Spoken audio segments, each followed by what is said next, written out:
मागे बसलेल्या प्रेक्षकांना विनंती आहे की त्यांनी जरा पुढे येऊन बसावं, म्हणजेच शिल्पकलेवरील स्लाइड शो. सध्याचं आपलं हे सत्र आणि या सत्रात आम्हाला मार्गदर्शन करणारे आहेत आपले अखिल भारतीय प्राचीन कला विधा प्रमुख व पुणे संस्कार भारतीचे अध्यक्ष श्री गोरक्ष देगलूरकर. मी श्री शिवानंद सावंत यांना विनंती करते की त्यांनी देगलूरकर सरांना व्यासपीठावर घेऊन या. यांनी इतिहास हा विषय घेऊन MA केलंय, पुरातत्व विषयात PhD केलंय, महाराष्ट्रातल्या मंदिर स्थापत्य व शिल्प यावर DLitt म्हणजे लिटरेचरची डॉक्टरेट त्यांना मिळाली आहे. 1966 ते 1980 पर्यंत नागपूर विद्यापीठात त्यांनी प्राध्यापक म्हणून काम बघितलंय. 1980 ते 1993 पर्यंत पुण्याच्या डेक्कन कॉलेज संशोधन संस्थेच्या अधिमत विद्यापीठात प्राचीन भारतीय इतिहास, संस्कृती व पुरातत्व या विषयाचे ते प्राध्यापक होते. ते लंडन, इटली, इंडोनेशिया, अमेरिका अशा विविध ठिकाणी व्याख्यान व चर्चासत्रांमध्ये सहभागी झाले आहेत. आजपर्यंत त्यांची 2 पुस्तके आलेली आहेत, प्रकाशित झालेली आहेत. ती म्हणजे पहिलं पुस्तक म्हणजे बिंब ब्रह्म वास्तू ब्रह्म, ज्या पुस्तकात त्यांनी मंदिर स्थापत्य आणि अध्यात्म या विषयावर विवेचन केलंय. आणि दुसरं पुस्तक आहे सूरसुंदरी नावाचं. या पुस्तकात मंदिराच्या बाहेरच्या स्त्री शिल्पांची नावं आणि ती तिथं असण्यामागचं प्रयोजन यावर विवेचन केलेलं आहे. श्री देगलूरकर सरांना Indian council of historical research fellowship तसेच KK बिर्ला फेलोशिप अशा 2 शिष्यवृत्त्या प्राप्त झाल्या आहेत. इतकंच नव्हे तर पवनी, भोकरदन, माहूरझरी अशा विविध ठिकाणी 15 ते 20 अशा विविध ठिकाणी पुरातत्वीय उत्खननात त्यांचा सहभाग आहे.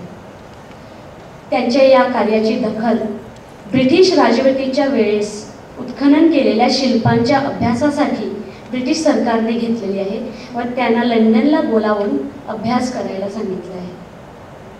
तर असं हे अष्टपैलू व्यक्तिमत्व असलेले श्री देगलूरकर सर आज आपल्यामध्ये आहेत आणि आपल्याला मार्गदर्शन करणार आहेत. सध्या शिल्पकला म्हणजे चित्रपटातून दिसणारी चित्र हावभाव असलेली चित्र असं समीकरण झालेलं आहे. परंतु खरी शिल्पकला पाहायचं असल्यास आपण वेरूळ अजंठाला जाऊन बघावं. अजंठा वेरूळची जर सहल आपणापैकी कुणी केली असेल तर या दोहोत म्हणजे अजंठा व वेरूळमध्ये काय आवडले असा प्रश्न केल्यास बहुतेक जण अजिंठा असेच उत्तर देतात. कारण तेथील चित्रकला तुलनेने समजायला सोपी असते. पण वेरूळमधील शिल्पे पाहताना त्यामागचा आशय आपल्याला नीटसा ध्यानात आलेला नसतो. वस्तुतः तत्वज्ञान, संस्कृती, कला यांचा मनोज्ञ संगम जर पाहावयाचा असेल तर वेरूळमध्ये लेण्यात पाहावा. त्यातील सर्वोत्कृष्ट कलाकृती म्हणजे कैलास मंदिर, जे आपल्याला सर्वांना माहीत असेलच. महाराष्ट्रात ही लेणी कोरण्याचे काम इसवी सन पूर्व 2ऱ्या शतकापासून चालू होते. डोंगर कपारीवर कृत्रिम गुहेसारखे खोदकाम करून त्यात लेणी खोदणे सुरुवातीची पायरी होती. या गुहांची लांबी रुंदी वाढवता देवडी वजा गाभाऱ्याची रचना व हळूहळू गाभाऱ्याभोवती प्रदक्षिणा पद कोरणे या पद्धतीने लेणी कोरण्याचे काम प्राप्त झाले. इसवी सनच्या 8व्या शतकामध्ये संपूर्ण खडक पंगडून त्यात एकसंध विशाल मंदिर कोरून काढण्याचा अचाट यत्न वेरूळच्या कलाकारांनी केला. आणि हे मंदिर आधी कळस मग पाया अशा पद्धतीने कोरण्यात आले. असे हे विविधतेने नटलेले कैलास मंदिर व त्यातली सुबक शिल्प त्याचे वर्णन करण्यापेक्षा मला वाटतं आपण देगलूरकर सरांच्या स्लाइड शोमधून ते पाहणंच योग्य ठरेल. मी देगलूरकर सरांना विनंती करते की त्यांनी स्लाइड शोला सुरुवात करावी, की त्यांनी देगलूरकर सरांचं स्वागत करावं.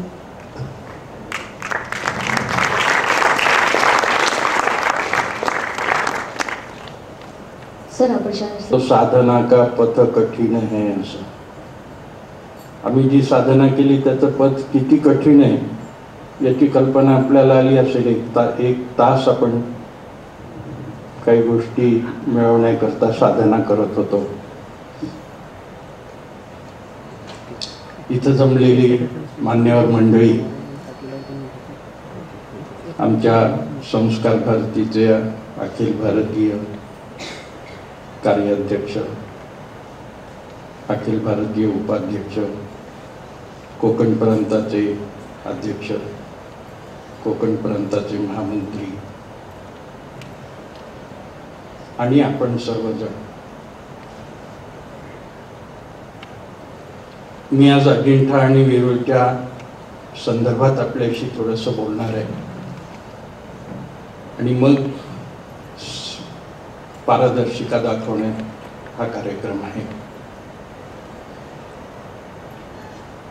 इतिहासामध्ये आम्ही शिकत असताना असं वाचलं, शिकलो की विन्सेंट स्मिथ नावाचा एक ग्रस्त आहे. त्यांनी सुरुवातीला पहिल्यांदा history and culture of India असं पुस्तक लिहिलं आणि त्याच्यात तो म्हणतो की आम्ही इथं आल्यावर ही माणसं सुसंस्कृत झाली. खूप वर्ष तोच इतिहास वाचला जात होता. त्याच्या पूर्वी बाबर नावाचा एक प्राणी इथे आलेला होता 1526 साली. त्यांनी बाबरनामा नावाचा एक ग्रंथ लिहिला आणि त्यात तो असं म्हणतो की माणसं सगळी अडाणी आहेत इथले, त्यांना कपडे कसे वापरावे, दिवे कसे लावावे, दिवे म्हणजे उजेड पडणारे दिवे कसे लावावे, बागा कशा कराव्यात, कलाकुसर कशी करावी, काही ज्ञान नव्हतं तो म्हणतो. आणि आम्ही मग आता लोकांनी म्हटलं की ते आम्ही मानलं पाहिजे ना, परदेशाहून आलेल्या लोकांनी, मग आम्ही माना डोलवत होतो, अरे किती खरं सांगताय ती मंडळी. पण 1526च्या आधी 1336 पासून 1561 पर्यंत विजयनगरचं राज्य होतं, साम्राज्य. आणि त्या साम्राज्याची वर्णनं, तिथल्या कलाकुसरीची वर्णनं, तिथल्या वैभवाची वर्णनं लुनीज वगैरे नावाच्या इटालियन प्रत्यक्षदर्शी अशा प्रवास वर्णनकारांनी करून ठेवलेली आहे. आता बाबरासारख्यांनी ती वाचली नाही ते आपण त्याला कसे जबाबदार असणार. आजही तुम्ही हम्पीला गेलात, विरूपाक्षाला, म्हणजे तिथलं वैभव पडझड झालेलं का असेना ते तुमच्या लक्षात येईल आणि डोळे तुमचे फिरून जातील, तुम्ही थक्क व्हाल, चकित व्हाल, असं ते वैभव आहे. सुंदर पण म्हातारी व्यक्ती पाहिल्यावर तरुणपणी ती किती सुंदर दिसत असेल असं जर आपल्याला मनात आलं तर मी असं म्हणेन की हम्पी विरूपाक्षाला गेल्यावर तुमच्या लक्षात येईल की ते त्या काळी किती वैभव संपन्न समृद्ध असं शहर असेल. अजिंठा वेरूळचं वैभव सांगण्याचं कारण असं की आम्ही आमचं जे पूर्वसुकृत आहे ते विसरून चाललेलो होतो मध्यंतरीच्या काळामध्ये. लोकांना हे अजूनही लोकांना कळलंय असं मी मानत नाही. अजिंठा काय, वेरूळ काय, आपण अनेकदा त्या ठिकाणी जातो, पाहतो, पण खूपदा असं लक्षात येतं की इतर मंडळी गेली म्हणून आम्ही गेलो, इतरांनी सांगितलं की ते सुंदर आहे म्हणून आम्ही गेलो आणि म्हटलं की सुंदर आहे, पाहण्यासारखं आहे. काय पाहिलं तुम्ही जाऊन सांगता येईलच अशी खात्री नाही. आता निवेदनात सांगितलं त्याच्यात थोडे सुधारणा मी तुम्हाला तुमच्याकरता करतो. अजिंठ्याला आणि वेरूळला तुम्ही गेलात म्हणजे चांगलं काय असं विचारलं परत आल्यावर तर सामान्यतः माणसं सांगतात की अजिंठा फार सुंदर आहे. अवघड काम त्यांनी केलं, अंधारात चित्रकला उभी केली त्यांनी, केवढं वैभव निर्माण करून दिलं आमच्या पूर्वजन्मीच्या लोकांचं. हे का म्हणतात माहितीये, ती चित्र कळत नाही का. आपल्याला जे कळत नाही ते फार चांगलं असं म्हणावं लागतं, कारण तसं म्हणलं नाही तर तुम्हाला कळलं नाही असं होईल ना. एक जिल्हा परिषदेत एक मीटिंग चाललेली होती. सायकल स्टँड बांधायला 4,000 रुपये खर्च, त्याला मंजुरी पाहिजे होती. आणि अद्ययावत कॉम्प्युटरचं एक सेक्शन करायचं होतं, त्याला एक मंजुरी पाहिजे. 4,000च्या सायकल स्टँड करता 4 तास चर्चा झाली. इतकी सायकली येतात का, लोक येतात ते सायकली घेऊन येतात का ऑफिसमध्ये, त्याला इतकी शेड मोठी लागते का, 4,000 कशा वगैरे. आणि 10 लाखाचं जे कॉम्प्युटरच्या सेक्शनचं प्रोजेक्ट होतं ते 2 मिनिटात मंजूर झालं. त्याचं कारण असं की जिल्हा परिषदेत त्या मीटिंगला बसलेल्या कुणालाही कॉम्प्युटर काय हे माहिती नव्हतं, सायकल काय हे माहिती असल्यामुळं त्याच्यावर त्यांनी चर्चा केली 4 तास. तात्पर्य माझं सांगायचं असं की अजिंठा कळत नाही म्हणून चांगलं, आणि वेरूळ कळतं असं वाटतं म्हणून अजिंठ्यापेक्षा थोडंसं न्यून, असा आपला समज असतो. पण वेरूळ समजणं खरं तसं अवघड आहे. त्याचं कारण तुम्हाला सांगतो.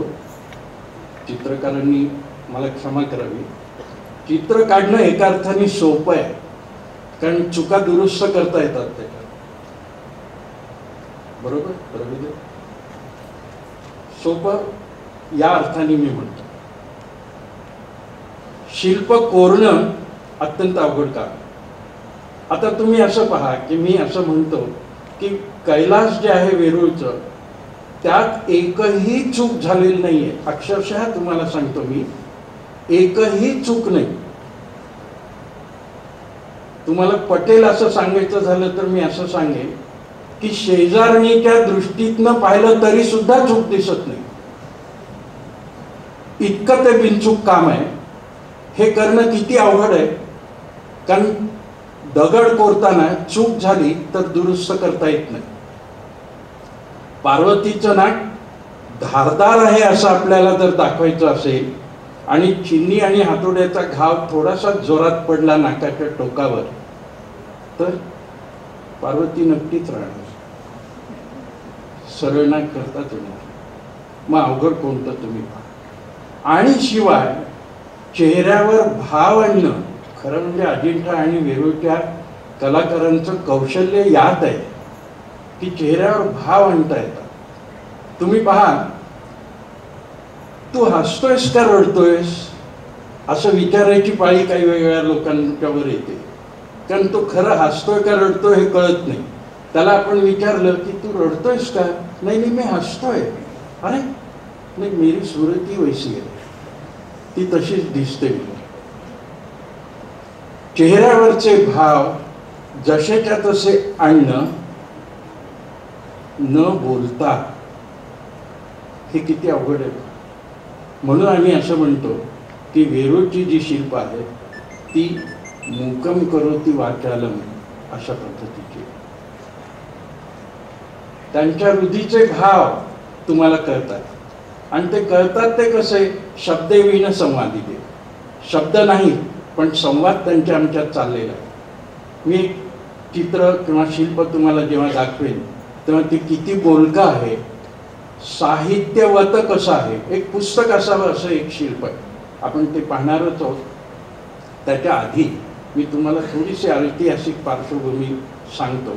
त्याचं कारण असं की बऱ्याच लोकांचा समज असा असतो की अजिंठ्याची लेणी ही मेजर गिलनी 1833 साली शोधून काढली, आणि ती शोधून काढली म्हटल्याबरोबर आमच्या मनात असं येतं की वेरूळची तशीच शोधून काढलेली असणार. पण ह्या दोन्ही गोष्टी सत्य नाही असं माझं वैयक्तिक मत आहे. कारण तुम्हाला असं सांगतो की तो मेजर गिल शिकारीला गेला आणि एका विशिष्ट स्पॉटवर बसला आणि त्याच्या लक्षात आलं की खाली काहीतरी कोरीव काम डोंगरात केलेलं दिसतंय, गळीमध्ये वाघोरा नदी आहे तिच्या काठी. तेव्हा तो मग आणखी काही लोकांना घेऊन गेला, त्यांनी ती लेणी पाहिली. ती पाहताना त्याच्या असं लक्षात आलं की गुराखी तिथं गुरं घेऊन गेलेलीच आहेत, बसली आहेत तिथं, थंड वाटतं म्हणून उन्हाळ्याच्या दिवसात. म्हणजे मला सांगा की अजिंठ्याची ती लेणी माहिती नव्हती का लोकांना? लोक जाऊन बसलेले, पण त्यांचं जे महत्व आहे, मूल्य आहे, ते बसणाऱ्या लोकांना माहिती नव्हतं, पण लोकांना अजिंठ्या लेणी तिथं आहे हे माहिती होतं. वेरूळच्या लेणीबद्दल तर असं म्हणता येईल आपल्याला की ती कधीही विस्मरणात गेलेली नाही. जवळजवळ म्हणजे 6व्या शतकापासून तिथं कोरीव काम सुरू झालं आणि ते 10व्या शतकापर्यंत सतत चालू होतं. ते चालू असतानाच माणसं तिथं जाऊन लेणी पाहत असत. अल मसुदी नावाचा एक अरबी मनुष्य आलेला होता. 9व्या शतकामध्ये त्यांनी नोंदवून ठेवलेलं आहे की हे मी असं असं काम चाललेलं पाहिलेलं आहे. महानुभाव लोक आहेत. हे चक्रधर स्वामी जे महानुभावांचे आहेत, त्यांच्या स्थानपोथीमध्ये वेरूळच्या लेणींची वर्णनं आहेत. शिवाय त्या लेणींची त्यावेळची नावं आहेत. माणिकेश्वर नावाचं नाव त्या एका लेणीला होतं. त्याच लेणीला आता आपण कैलास असं म्हणतो. अशी नावं त्यांनी दिलेली आहेत. हसन गंगू बहमनी आहे, बहमनी घराण्याचं स्थापन करणारा. तो 14 महिने तिथं होता. महानुभाव 10 महिने होते. आणि त्यांनी लेणी सुरुवातीला स्वच्छ करून घेतलेली होती. आणि त्याहीपेक्षा डोळसपणे पाहिली लेणी ती आमच्या संतांनी. ज्ञानेश्वरांनी असं म्हटलं,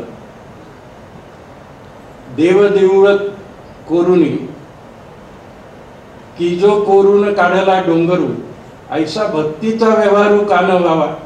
ते असं म्हणाले की एका डोंगरात तुम्ही देव, देऊळ, भक्त हे सगळं करून काढू शकलात, मग भक्तीचा व्यवहार असा का नाही करत? म्हणजे आत्मा आणि परमात्मा एक आहे असं का मानत नाहीत तुम्ही? अद्वैत तत्वज्ञान ज्याला आपण म्हणू, त्या तत्वज्ञानाकरता म्हणून त्यांनी याची उपमा घेतली कैलास. किती डोळसपणे त्यांनी सांगड घातलेली आहे पहा शिल्पकलेची आणि अध्यात्माची. पुढे एकनाथ महाराज आले पैठणचे. त्यांनी असं म्हटलं, चिंचेच्या पानावर देऊळ बांधले, आधी कळस मग पायारे. एक हा विशाल वृक्ष आहे भारत देश म्हणजे, आणि त्याचं जे झाड, त्याची एक फांदी म्हणजे सह्याद्री पर्वत आहे. त्या सह्याद्री पर्वताचा एक ते झाड आहे, आणि त्या झाडाचं एक पान म्हणजे तो महिषाद्री आहे जिथं कैलास कोरून काढलेले. या चिंचेच्या पानावर देऊळ बांधलं. कसं बांधलं तर आधी कळस मग पायारे, या पद्धतीनं ते त्यांनी देऊळ बांधलेलं आहे. त्या देवळाबद्दलच्या फार गमतीच्या गोष्टी आहेत. आपल्याला कदाचित माहिती नसतील काय की मला लहानपणी असं शिकवलेलं होतं. वक्तृत्व सभेचे काही गोष्टी सांगताना गुरुजींनी की ते म्हणाले, एकदा आपण जाऊन बोलायला उभं राहिलो ना, म्हणजे असं समजायचं की समोरच्या लोकांना काही कळत नाही, म्हणून मग आपण धैर्याने बोलू शकतो. तसं थोडा वेळ मी असं समजू का की या गोष्टी मी ज्या तुम्हाला सांगणार आहे त्या कदाचित माहिती नसतील असा माझा समज आहे, पण त्या इतक्या चांगल्या आहेत. तो जो प्रतिभावान मनुष्य आहे ह्या गोष्टी सांगणारा, त्याचं खरोखर कौतुक करण्यासारखं. एक गोष्ट कैलासाच्या संबंधात अशी सांगतात की तिथं तो डोंगर आहे ना, मंडळी गेली तिथं आणि त्याने असं म्हटलं की जशी एखादी चादर उघडावी आणि आतल्या वस्तू दिसाव्यात आपल्याला, तसं सगळी मंडळी अशी उभी राहिली डोंगरावर, आणि त्यांनी वरचं झाकण उघडून काढलं आणि खाली कैलास. एक कल्पना त्यांनी दिली. दुसरी कल्पना पण याहून चांगली आहे, तुमच्याही लक्षात येईल. आधी कळस मग पाया का असं झालं असेल, त्याला थोडं ऐतिहासिक सत्य आणि थोडी कथा आहे, कल्पना. राष्ट्रकूट आणि पल्लव राजे दक्षिणेतले ज्यांनी महाबलीपुरमची लेणी कोरली, रथ कोरले, त्यांच्यात नेहमी वितुष्ट असायचं. एकदा राष्ट्रकूटांची स्वारी झाली, ते जिंकून आले. 2-4 वेळा राष्ट्रकूटच जिंकत होते. तेव्हा एका वेळी त्या माणसाला असं वाटलं, राष्ट्रकूट राजाला, की राणी नेहमी म्हणते की तुम्ही इतक्या लढाया करता आणि बढाया मारता येऊन खरं काय मला कळू देत ना, खरोखर तुम्ही तिथं जाऊन लढाई करता की काय. यालाही आता आत्मविश्वास आलेला होता की आपण गेलो की जिंकतो म्हणून. तेव्हा राणीला न्यायचं त्यांनी ठरवलं. तिचं नाव आहे माणिकेश्वर, माणिकावती. तर राणीला घेऊन गेलो. आपल्या व्यवहारातली गोष्ट पाहिली तर लक्षात येईल की जिथं आपला सत्कार वगैरे होणार आहे असं वाटत असेल, खात्री असेल, तिथं बायकोला न्यायला काही हरकत नाही असं माणसाला वाटत असेल. हा मनुष्य राजा राणीला घेऊन गेला. नेहमीप्रमाणे पल्लवांचा पराभव झाला. पण ती पल्लवाची जी राणी होती ती म्हणाली की या राणीला, आता ती प्रोटोकॉल आहे ना, या राणीला म्हणाली की चल आपण राजधानीत थोडंसं फिरून येऊ. ते फिरायला गेले आणि पाहिलं तर कैलासनाथाचं मंदिर आहे कांचीला. ते मंदिर पाहिलं, रथ पाहिले. पण ते मंदिर पाहून झाल्यावर ती पल्लवाची राणी राष्ट्रकूट राणीकडे बहुतेक असं पाहिलं असेल तिने आणि म्हणाली की असं आहे तुमच्या राज्यात. या राणीला भयंकर वाटलं. ती म्हणाली पल्लव राणी की अगं तुम्ही येता जिंकता हे सगळं ठीक आहे, तो एक पराक्रम झाला, पण कलेच्या बाबतीतला पराक्रम आमचा तुमच्यापेक्षा जास्त मोठा आहे. तेव्हा ती राणी मनातून अस्वस्थ झाली. शेजारी एखादी वस्तू चांगली नव्याने आलेली, लेटेस्ट मॉडेल म्हणून आलेली पाहिल्यावर आपल्याला कसं वाटतं? आपल्याला म्हणजे तुम्हाला ती आणायलाच पाहिजे आपल्या घरी, ही भावना असते. ती राणी आली आणि ती राजाला सारखं म्हणायला लागली की आपल्याकडे असं देऊळ व्हायला पाहिजे, असं व्हायला पाहिजे. समोर बसलेल्या लोकांना माहिती आहे की अशा गोष्टी टाळायच्या असतात, हो ना, अणू वगैरे. तसंच झालं असणार. पण शेवटी हट्ट म्हणून एक प्रकार असतोच की. ती राणी म्हणाली की जर आता इथं बांधायच्या मंदिराचं शिखर किंवा कळस मला नाही दिसला तर मी अन्न ग्रहण करणार नाही. आता लक्षात घ्या, राजा हॅज बिकम व्हेरी सिरियस. तो खूप गंभीर झाला. त्याचं कारण असं की त्या काळी अन्न सत्याग्रह करायचा म्हणजे तो खरा असायचा. राजा अस्वस्थ झाला. त्यांनी सगळ्या शिल्पींना आणि स्थपतींना बोलावलं आपल्या सभेमध्ये आणि सांगितलं की असं असं आहे, राणी विकलावस्थेत जाण्याची शक्यता आहे, तेव्हा तुम्ही जर असं देऊळ बांधू शकत असाल तर फार चांगलं. पुढे असं सांगतात आणि त्याचे काही पुरावे मिळाले की पैठणला असे स्थपती त्या काळात होते. त्यातला एक कोकशवर्धकी नावाचा एक काम करणारा, उत्तम काम करणारा स्थपती होता. तो म्हणाला आय ॲक्सेप्ट दिस चॅलेंज, मी घेतो हे आव्हान. आणि त्यांनी 8 दिवसामध्ये देवळाचं शिखर आणि कळस दिसेल अशा पद्धतीनं ते देऊळ करून काढलं. म्हणून आधी कळस मग पाया. राजाला सांगितलं येऊन की राजेसाहेब तयार आहे देऊळ. आणि देऊळ म्हणजे काय हो, शिखर झाल्याशिवाय देऊळ होतच नसतं.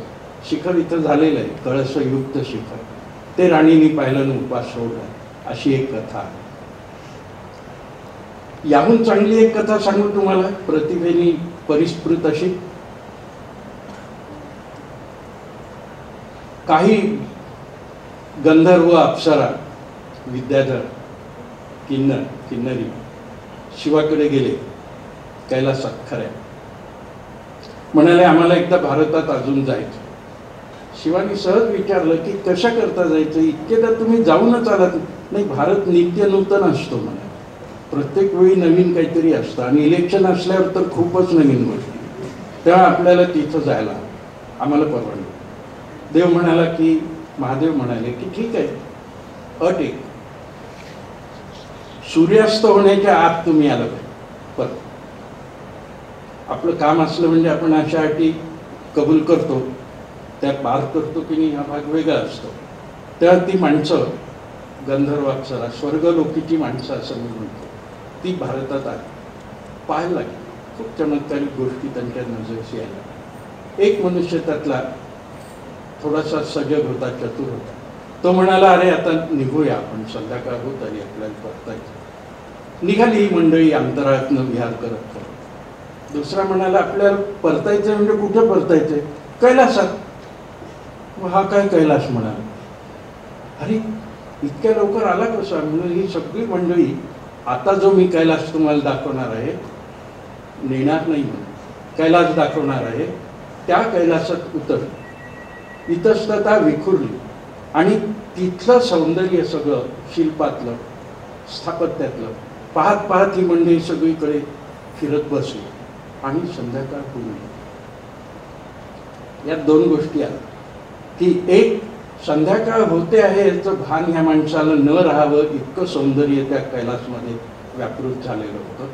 आणि दुसरं असं की कैलासामध्ये एकही चूक नाही असं जे मी म्हणालो, त्याचं कारण असं की ते गंधर्व तिथंच दगडात रूपांतरित झाले, अप्सरा सगळ्या तिथेच दगडात रूपांतरित झाल्या.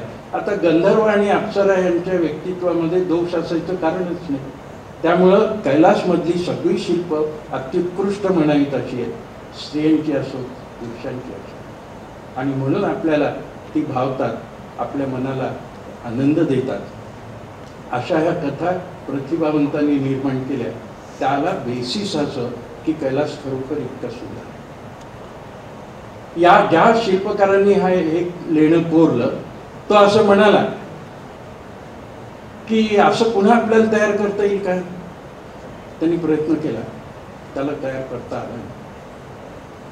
एलापुराच्या लगतात भूतसन्निवेशम अद्वीक्ष विस्मित विमान चरामरेंद्राः एतत् स्वयंभू शिवधाम न कृत्रिमे श्री दृष्टे दृश्यंती सततम बहुचर्चयंती.